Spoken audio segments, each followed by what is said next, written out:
Hello साथीहरु, आज हामी इरिगेसन एन्ड ड्रेनेज सब्जेक्टबाट टाइप 5 न्युमेरिकल लिएर आएका छौं, जसमा हामीले फिल्ड क्यापेसिटी कसरी निकाल्ने भनेर हेर्ने छौं।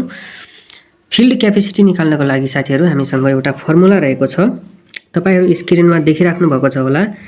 dW = gamma S upon gamma W into dr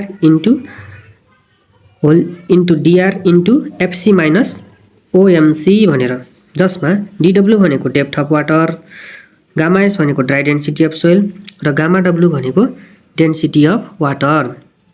साथीहरु, हामीलाई डेप्थ अफ वाटर निकाल्नु पर्ने हुन्छ र गामा S हामीलाई ड्राई डेन्सिटी अफ सोइल क्वेशनमै दिएको हुन्छ र gamma W density of water हामीले आफै राख्नु पर्ने हुन्छ।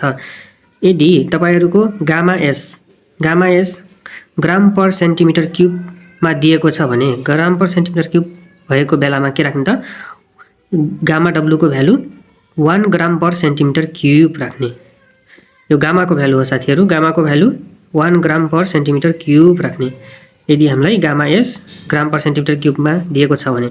र यदि gamma S KG per metre cube मा दिएको छ भने केजी पर मिटर क्यूब भएको बेलामा हामीले कति राख्ने र 10 केजी पर मिटर क्यूब राख्ने गामा W को भ्यालु, अर्थात डेन्सिटी अफ वाटर कति राख्ने त 10 केजी पर मिटर क्यूब राख्ने।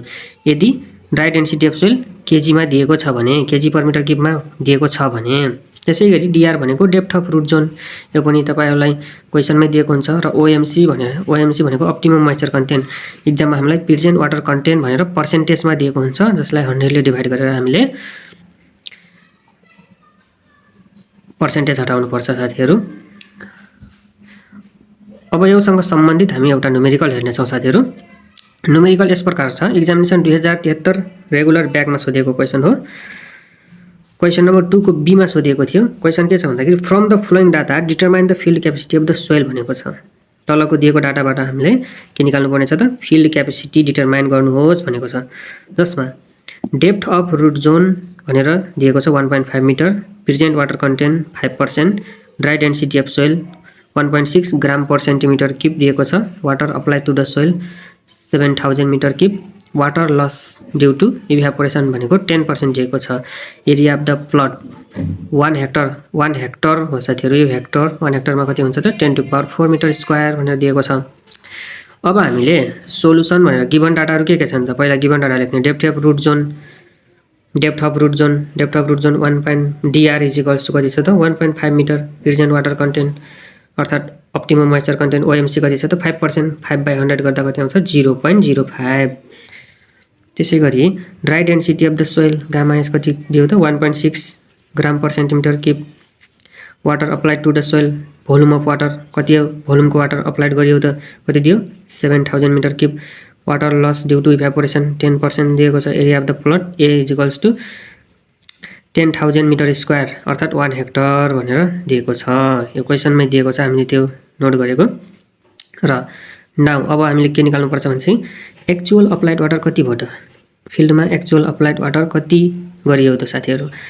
अब एक्चुअल अप्लाइड वाटर निकाल्नको लागि वाटर अप्लाइड कति छ त total water applied minus losses of water गर्नु पर्यो। टोटल वाटर अप्लाइड भनेको हामीसँग 7000 रहेको छ। 7000 माइनस 7000 को 10% लस भएको छ नि त। केमा लस भयो त टोटल अप्लाइड वाटरमै नै 10% लस भएको हो, त्यही भएर 7000 को 10% गरेको। 7000 माइनस 7000 को 10% गर्दाखेरि 6300 आउँछ। अब यो आइसकेपछि 6300 मिटर क्यूब आयो। अब यो गरिसकेपछि हामीले डेप्थ अफ वाटर निकाल्नु पर्छ। Depth of water dW, depth of water निकाल्नको लागि actual volume of water applied. Actual volume of water applied भन्नाले साथीहरु लसेस घटाइसकेपछि आएको वाटर कति छ त यहाँ 6300 मिटर क्यूब छ र टोटल एरिया प्लट कति छ 10000 दिएको छ हामीलाई। यहाँ देख्न सक्नुहुन्छ 6300 अपन 10000 गर्दाखेरि डेप्थ अफ वाटर कति आयो त 0.63 मिटर।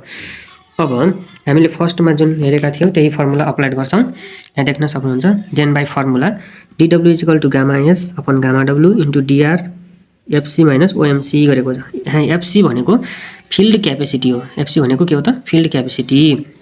र अब हामीले dW भनेको कति निकालेका छौं त 0.63 र गामा एस भनेको हामीलाई क्वेसनमै दिएको छ 1.6 र गामा डब्लु भनेको 1 कहाँबाट आयो त किनकि हामीलाई गामा एस को भ्यालु ग्राम पर सेन्टिमिटर क्युबमा दिएको छ त्यही भएर हामीले 1 लेख्यौं। यदि केजी पर मिटर क्युबमा दिएको भए यहाँनिर 10 लेख्ने थियौं साथीहरु into 1.5 DR depth of root zone भनेको 1.5 मिटर अलरेडी दिएको छ र एफसी माइनस ओएमसी एफसी त निकाल्नु पर्ने छ फिल्ड क्यापेसिटी निकाल्नु पर्ने छ र माइनस ओएमसी हामीले अप्टिमम मोइस्चर कन्टेन्ट कति छ त क्वेसनमा दिएको 0.05 यो क्याल्कुलेसन गर्दा हाम्रो भ्यालु फिल्ड क्यापेसिटीको भ्यालु कति आउँछ त 0.3125 त्यही भएर फिल्ड क्यापेसिटीलाई अब हामी पर्सेन्टेजमा लेख्छौं साथीहरु त्यही भएर यसलाई इन्टु 100 गरेर पर्सेन्टेजमा लेखेको छ 31.25% आउँछ।